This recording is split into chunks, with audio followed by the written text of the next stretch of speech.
Bonsoir, mesdames, mademoiselles et messieurs, chers téléspectateurs, bienvenue dans cette édition d'information de ce jeudi 3/6 1443 qui correspond donc au 6 janvier 2022.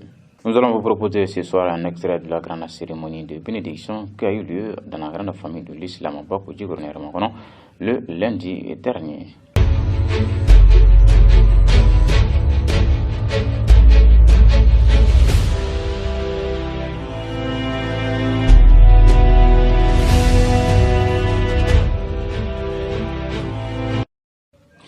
Bonsoir mesdames, mademoiselles et messieurs, chers téléspectateurs et bienvenue. Initié par le guide spirituel de la Révolution Islamie Internationale, son Excellence Sidina Cheikh Oumar Sy Khaled Farouka, lundi bénédiction est une initiative du guide spirituel de la Révolution pour implorer Allah le Tout-Puissant pour le retour de la paix et de la cohésion sociale dans notre cher patrie le Grand Mali et également pour le développement de la religion musulmane, particulièrement de la Révolution Islamie Internationale.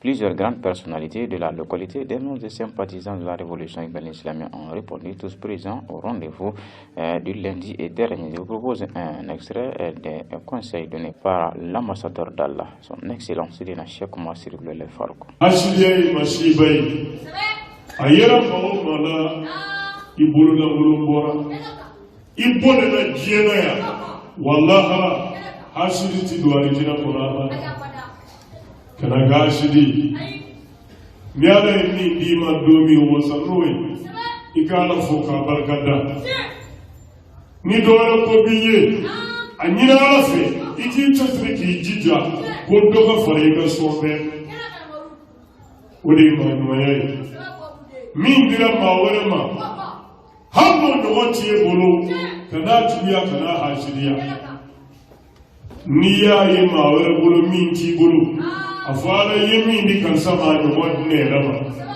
bashi fo itola ala fendia mi ga ta kasatai bashi tola o me munala ni kan sama ada manga bachi ya bulu bi fenzama mi ba ni safen zoronina o kar sai ti ko kele de ibiga ka ala yere de ke so kuma do so goti mata yere so me ya so ma yere so ton de bije mashi ala de bi anzo osumana ala yere kanuni minye ayo diema ayo ne kanuni minye ayo nema ayo ala yere kanuni minye ayo de alema osumana de joni tala mi dira ma were mo me pregema ebo ibo kele ini tonde bi no wala sisa ala mi ya dama mana ni ala kele ibi sigi saka ala kele kumbe ala kele janto tinja jordan wuli bali do aya jandona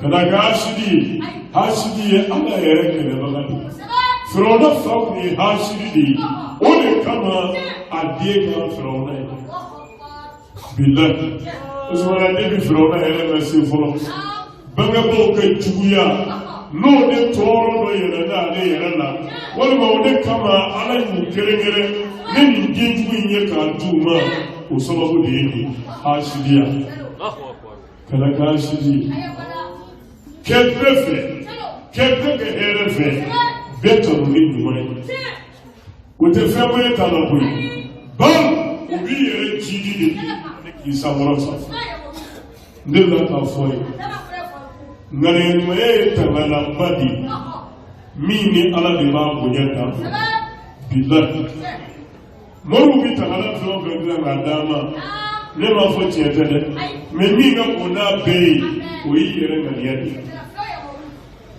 ala kana ye kono ko dave do be mi tuya bila wal mo hashiriya bila billahi ni ala yonga ni jele la de ala ya yere de bi balamini ini jugu yo uche jugu ba meriki na la to ite kono fa mutila abi jamo kolonsi mi aba yi ni ga ba de iba fa fole do iba fa yi na le bi kasoro tere duskunuma mi bina ode ala ka futne yele mi bi jugu ya be bani iti bi jugu ya mo ya ayi ni mo na dia ko ina me ayi ni mo na dia ko ina me ijite ga niyala ala kana yi fiyo ko ma do juya bi na wal ma shiriya bi na tallahi noyi ala ya bi bala mini ge ni jibu ne ce wo jugo tiredo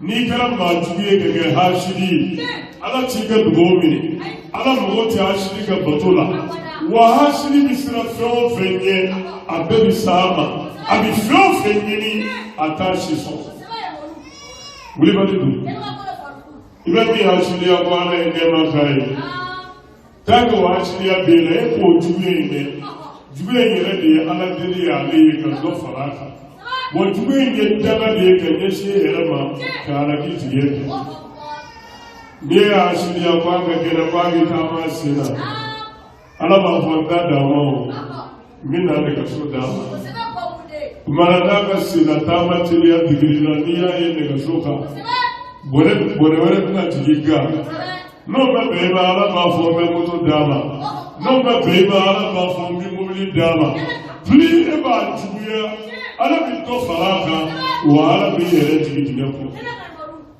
ala ta ga shidi ala bu ga ni kira bonya kama sola ala rasul nabi le musa alayhi salam ne fo ay she chama do la na turi sinay kulula anana so chogorbo do biriledu abisilla abiga kapulo na la biga kala wele chogorbo mo shiledu foka kala filigi akashiledu foka tenda ro benigi nyejife musa ya allah ya hire musa bila kile koro kulo kono ko ni ala ne sa jadai musa gura bila kala jona ma kala mi ngene Musa yelena ala kuma nyuma ya ko fe Musa fe alklale akachu fonna ako ala ne tumeni ka jodo la sisa ala ni sira binye abeka aketa ala iti ya fani choro bayno ala ko Musa ma ako de ke hile ga funuko ule kama hivi tukire ala dinde ko fe ni no kunde yende ni mingeni ko ga ya fama kumbi botira ala Billah karamige Musa ko ala ma ko ka sanu ci jotto ma bi sirani nyafuni hage ala ibo jini ka da mumba ala ko sabo hashidi de islamado aponyo muslim wala ko hashidi ya bala ne ala ti ya fa mashima kumbi do me hina bono kama gida hashidi ya tuila wole kama atenda le dawro mina aflek ashimina aflek lemi morona wosiledu na turata samba keme na saro kofe mbado jatuma na chila sabu magina ashiyaba ulaya jadonna ala kala ashidi. Voilà, merci au Gilforba. Nous lui faisons les bénédictions qu'Allah nous montre donc le lundi prochain. Le Conseil des ministres s'est réuni en session ordinaire le mercredi 5 janvier 2022 et dans sa salle de délibération au palais de Koulba sous la présidence du colonel Assimi Goïta, président de la transition, chef de l'État. Le résumé, c'est avec Ojmas Naïgo. Après examen des points inscrits à l'ordre du jour, le Conseil a adopté des projets de texte, procédé à une nomination et entendu des communications. Au chapitre des mesures législatives et réglementaires, sur le rapport du ministre des Affaires étrangères et de la coopération internationale, le Conseil des ministres a adopté des projets de texte relatifs à la ratification de l'accord de financement signé à Bamako le 1er octobre 2021 entre le gouvernement de la République du Mali et l'Association internationale de développement relatif au projet régional d'accès à l'électricité et le système de stockage d'énergie par batterie de la CEDEAO. Par cet accord, l'Association internationale de développement accorde au gouvernement de la République du Mali un prêt d'un montant équivalent à 23 500 000 € numéro 15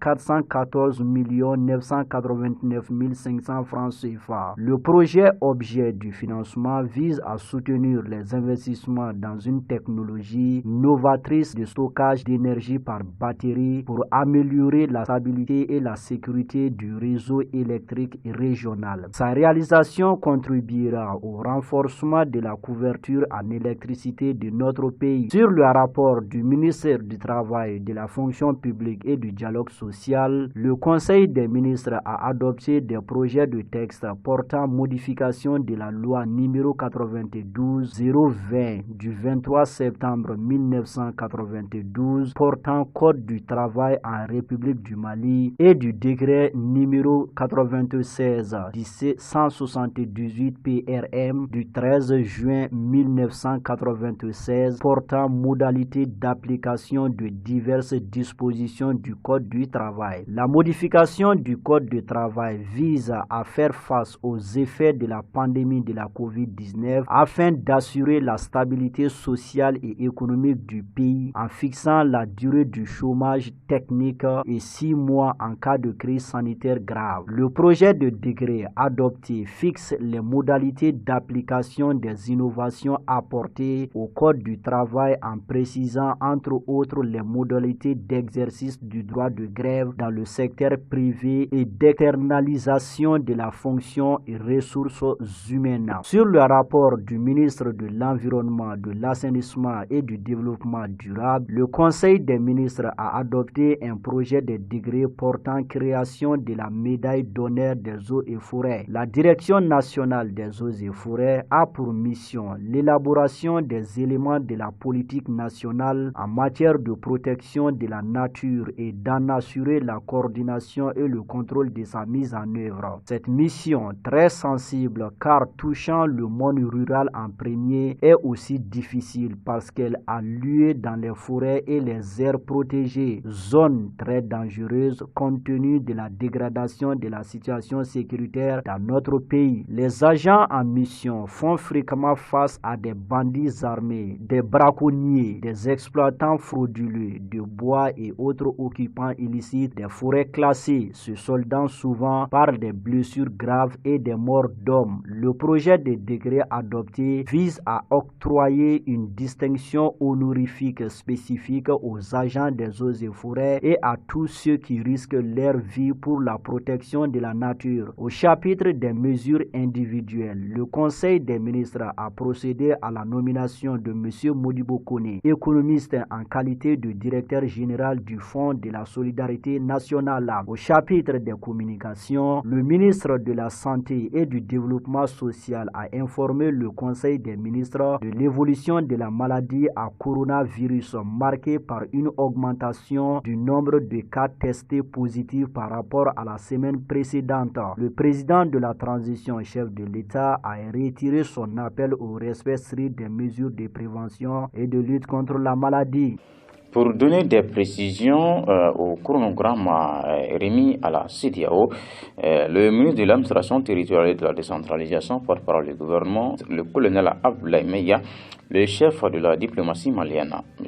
Abdoulaye Diapa, le président du panel des hautes personnalités, Zeni Moulaya, ont animé un point de presse hier après-midi à l'aéroport international président Modibo Keïta à Sénou. C'était pour faire le point de la mission qui les a conduits au Ghana, en Côte d'Ivoire, au Burkina Faso et en Sierra Leone. Ils ont saisi l'occasion pour donner d'amples informations sur le chronogramme proposé à la CEDEAO le 31 décembre dernier. Premier à intervenir, le président du panel des hautes personnalités a souligné que pendant 3 semaines, toutes les forces vives de la nation se sont réunies pour passer en revue l'ensemble des dimensions de la gouvernance globale de notre pays. Pour Zeni Moulay, les populations se sont exprimées depuis les villages jusqu'à la capitale et durant ces assises, toutes les dimensions du pays ont été examinées sur le plan politique, économique, social culturel et même religieux par plus de 85 000 représentants depuis les communes jusqu'au niveau national. L'ancien ministre a fait remarquer qu'à travers ces assises, les Maliens ont dessiné une trajectoire pour la refondation pour les 25 prochaines années, de telle sorte que le pays ne constitue plus un problème pour nos compatriotes ni pour l'entourage immédiat et pour la communauté internationale. Pour sa part, le ministre Abdoulaye Diop a précisé que le chronogramme proposé à la CEDEAO a été élaboré en application de la période de 5 ans choisie majoritairement par les délégués aux assises. Selon lui, le gouvernement a élaboré ce chronogramme en vue d'assurer un retour à un ordre constitutionnel qui sera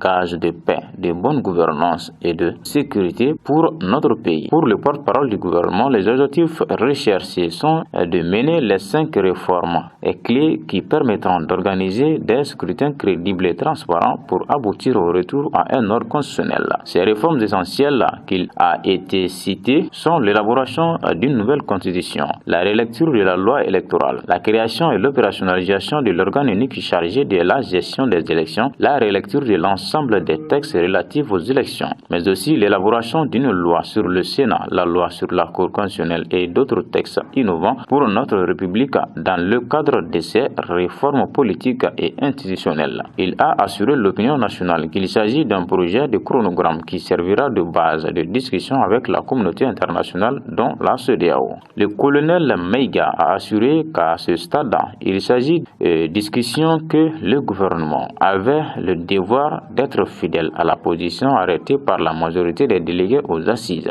Aussi, le ministre Meiga a tenu à rassurer l'opinion nationale, les partis politiques et la société civile que très rapidement, à la fin de leur discussion avec la CEDEAO, le gouvernement leur reviendra avec la période consensuelle qui sera arrêtée afin de les associer pour le retour à l'ordre constitutionnel. De son côté, le ministre des Affaires étrangères de la coopération internationale s'est apaisanti sur les implications diplomatiques des actions en cours. Selon Abdoulaye Diop, la transition malienne retient l'attention tant de la CEDEAO que de la communauté internationale. Il a rappelé que dans le cadre des discussions avec l'organisation sous-régionale, 9 exigences avaient été fixées à notre pays pour la bonne conduite du processus de transition. Sur ces points, 8 ont été satisfaits et le seul point qui est pendant est la question du chronogramme. D'après le chef de la diplomatie malienne, le chef de l'État, par respect pour l'organisation et pour ses pairs, a décidé avec le gouvernement de faire en sorte que le Mali puisse déposer un chronogramme à la date du 31 décembre 2021. C'est dans ce cadre, a-t-il dit, qu'ils ont été porteurs d'un message auprès du président du Ghana, président en exercice de la CEDEAO, Nana Akufo-Addo, auprès des présidents ivoiriens Alassane Ouattara, burkinabé Europe, Marc Sankabouré et sierra-léonais et Julius Maada Bio. Selon Abdoulaye Diop, le chronogramme leur a été remis avec l'ensemble des explications par rapport au contenu des assises nationales de la refondation. Notre action n'est pas inscrite dans le sens de la confrontation car nous comprenons l'interdépendance de nos pays. Nous voulons travailler avec nos voisins pour trouver une solution qui puisse allier les aspirations des Maliens qui ont été exprimées à travers les assises et les exigences de la CEDEAO et du reste de la communauté internationale, a souligné le chef de la diplomatie malienne, ajoutant que c'est pourquoi le président de la transition a dépêché une mission pour aller voir ses frères et pairs de la région afin de partager avec eux ce qui s'est passé au niveau des assises nationales de la refondation, y compris le chronogramme. Il s'agissait aussi de réitérer la vision et l'engagement du président de la transition pour œuvrer à un retour à l'ordre constitutionnel au Mali, mais dans le cadre d'une stabilité et d'une sécurité durable. Ces missions se poursuivent dans d'autres pays pour porter le même message. Le médiateur de la CEDEAO, Goodluck Jonathan, s'est adressé à la presse après l'audience avec le président de la transition. L'ancien président nigérien Goodluck Jonathan a été reçu hier par le chef de l'État, le colonel Assimi Goïta, dans la perspective de la conférence des chefs d'État prévue le dimanche prochain dans la capitale ghanéenne. Il a eu des discussions avec les autorités malienne. Le médiateur de la communauté économique des États de l'Afrique de l'Ouest, CEDEAO pour le Mali, l'ancien président nigérien Goodluck Jonathan, était hier dans notre pays pour s'informer de l'évolution de la situation politique afin de rendre compte au chef d'État de l'organisation. Il a été reçu en audience dans l'après-midi au palais de Koulouba par le président de la transition, le colonel Assimi Goïta. Cette mission du médiateur avait été annoncée la semaine dernière à la suite du voyage effectué par une délégation malienne au Ghana pour présenter les conclusions des assises nationales de la refondation au président Nana Akufo-Addo, président en exercice de la conférence des chefs d'État et de la CEDEAO. Ces assises marquent un pas décisif puisqu'elles auront permis aux Maliens de se prononcer sur la durée de la transition et tracer les contours du Mali croix, le nouveau Mali. Le médiateur de la CEDEAO est venu écouter et échanger avec les autorités de la transition pour mieux comprendre les décisions prises lors de ces assises. Clairement, Goodluck Jonathan a déclaré face à la presse qu'il n'était pas venu avec un message particulier. La rencontre que sa délégation a eue avec le chef de l'État s'inscrivait plutôt dans le cadre d'un débriefing auprès des autorités de la transition. Il était question de comprendre ce qui s'est passé et d'entendre leur version, ce qui nous permettra par la suite de faire un débriefing au niveau des chefs d'État de la CEDEAO, a-t-il expliqué. À cet effet, un sommet se tiendra le dimanche prochain à Accra au Ghana et les dirigeants ouest-africains vont notamment décider s'ils vont durcir ou non les sanctions à l'encontre de notre pays. Jusque-là, l'organisation commune reste inflexible sur la tenue des élections en février 2022. Elle a brandi la menace des sanctions économiques et financières censées faire fléchir les autorités de la transition, alors que celles-ci entendent d'abord opérer les réformes nécessaires à la tenue d'élections crédibles. La volonté exprimée par le peuple sur la durée de la transition et bien d'autres sujets a certainement été portée à la connaissance du médiateur et sa suite. Plusieurs personnalités accompagnaient le médiateur, dont le président de la commission de la CEDEAO, Jean-Claude Kassibrou. Côté malien, les ministres des Affaires étrangères et de la coopération internationale Abdoulaye Diop, de l'administration territoriale et de la décentralisation, le colonel Abdoulaye Maïga et le président du panel des hautes personnalités des assises nationales de la refondation, Zeni Moulay, ont pris part à la rencontre. Suivons à présent les actualités internationales de ce jeudi 6 janvier 2022, rassemblées et commentées par Odmos Maïgo.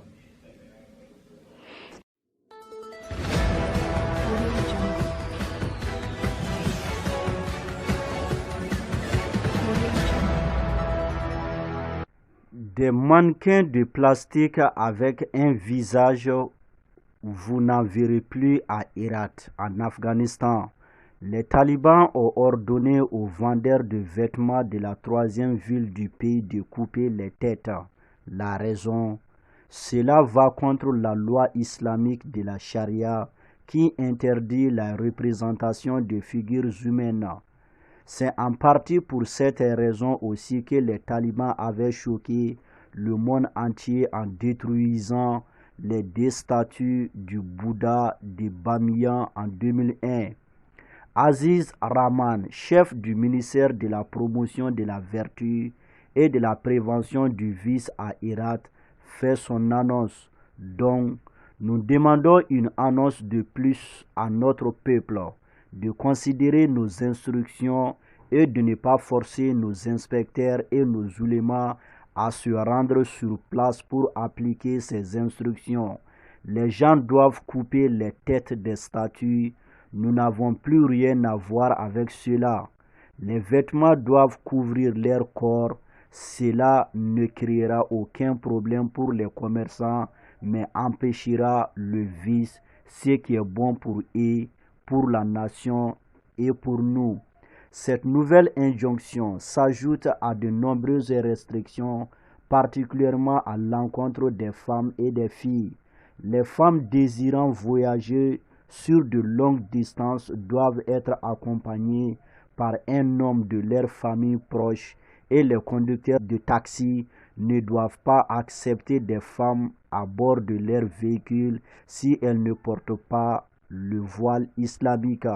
Les autorités talibanes ont également multiplié les perquisitions d'alcool et interdit la musique.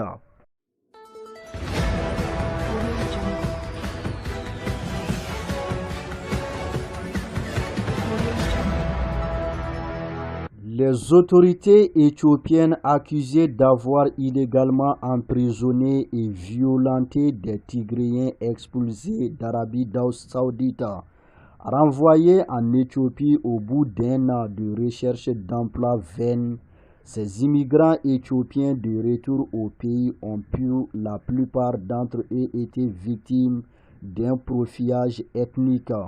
Une violation des droits de l'homme confirmée par le rapport de Human Rights Watch publié ce mercredi alors que le Tigré, région dissidente de l'Éthiopie, est toujours le théâtre d'un conflit entre les forces du Front de libération du peuple du Tigré et l'armée fédérale éthiopienne depuis novembre 2020.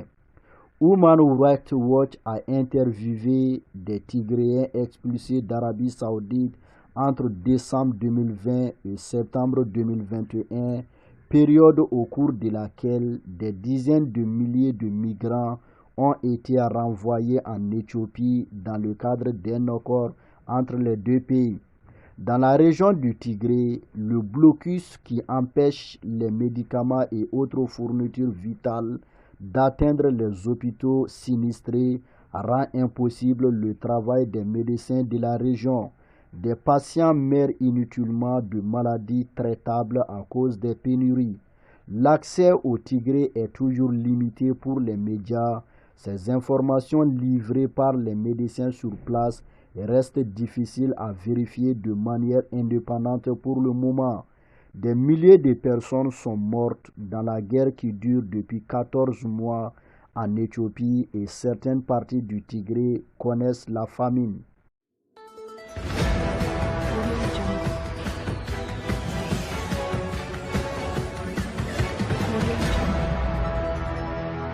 Des dizaines de manifestants ont été tués par la police dans la nuit de mercredi à jeudi alors qu'ils tentaient de s'emparer de bâtiments administratifs au Kazakhstan, a annoncé la police de ce pays qui fait face à des émeutes chaotiques.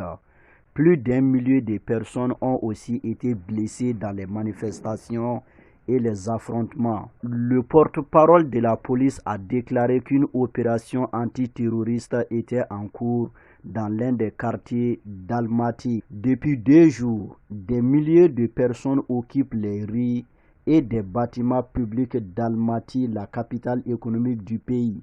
Le président Kassim-Jomart Tokayev a demandé l'aide à la Russie et de ses alliés pour réprimer les émeutes en cours dans son pays. Ouvre selon lui des terroristes entraînés à l'étranger. Ses alliés ont annoncé dans la soirée l'envoi d'une force de maintien de paix. Kassim-Jomart Tokayev est apparu à plusieurs reprises à la télévision d'État ce mercredi. Lors de sa dernière allocution en date, il a indiqué avoir appelé aujourd'hui les chefs des États de l'organisation du traité de sécurité collective à aider le Kazakhstan à vaincre la menace terroriste, ajoutant que des gangs terroristes ayant reçu un entraînement approfondi à l'étranger étaient à la tête des manifestations.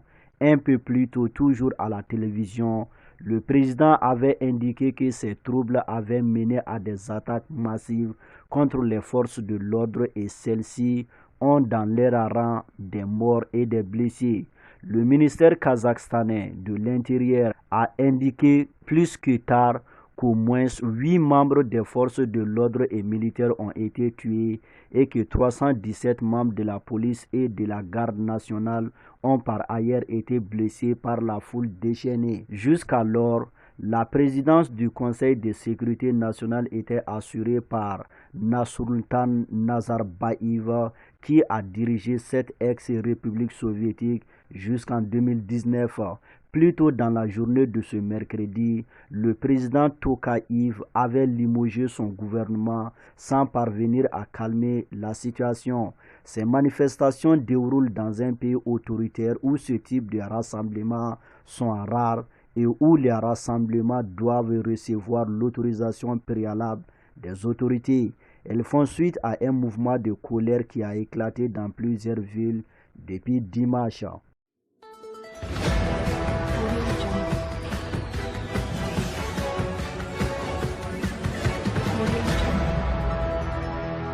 Sur ces images, Ebut Meta, l'une des plus grandes scieries sur pilotis de Lagos, la capitale nigérienne en proie aux flammes.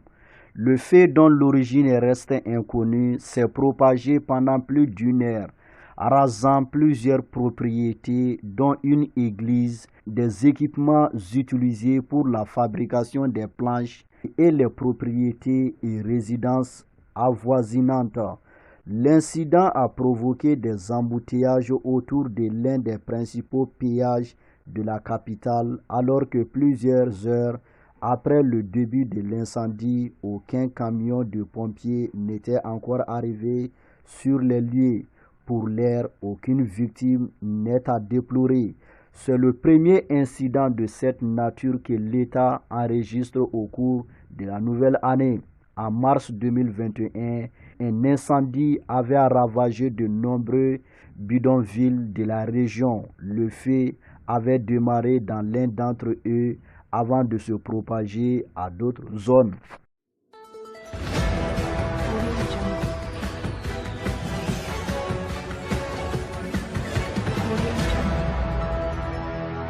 L'Union européenne est absente des négociations sur l'Ukraine qui ont lieu entre les États-Unis et la Russie à Genève, mais elle est présente sur le terrain.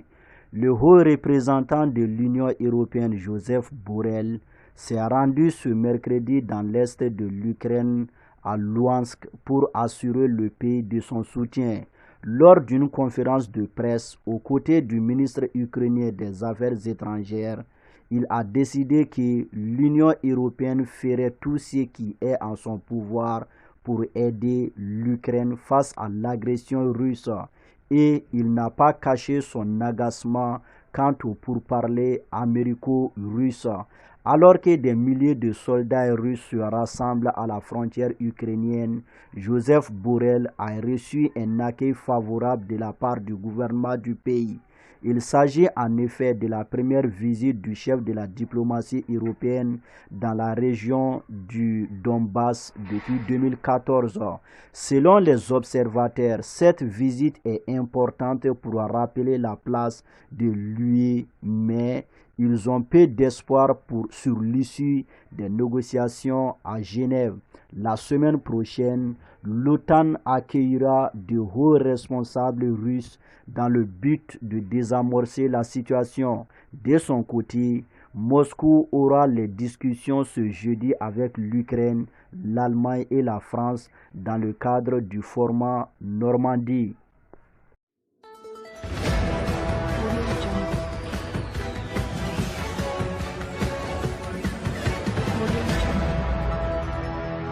Pour terminer cette balade internationale, nous partons en Tunisie. Arrêté par des agents en civil vendredi dernier, l'ancien ministre tunisien et vice-président du parti Ennahda refuse de s'alimenter ou de prendre des médicaments. Sa vie serait en danger. Un membre de son groupe de soutien a révélé mercredi qu'il serait en train de lutter pour sa vie. Noureddine Biri souffrirait de plusieurs problèmes de santé préexistants, dont notamment des soucis rénaux et une maladie cardiaque de longue date. Accusé de possibles délits de terrorisme, il a joué avec son parti d'inspiration islamiste, Ennahda, un rôle central dans la politique tunisienne jusqu'à la prise de pouvoir du président Kais Saied, auteur de la suspension du Parlement et du limogeage du gouvernement soutenu par Ennahda en juillet dernier. Ainsi prend fin cette édition. Merci de l'avoir suivi. Bon site de programme compagnie de la TV. Je vous rappelle là que les cérémonies de la Ziara Bomkone sont toujours en cours. Le dimanche prochain, 9 janvier, une grande cérémonie de nettoyage aura lieu au cimetière de Sawalbou.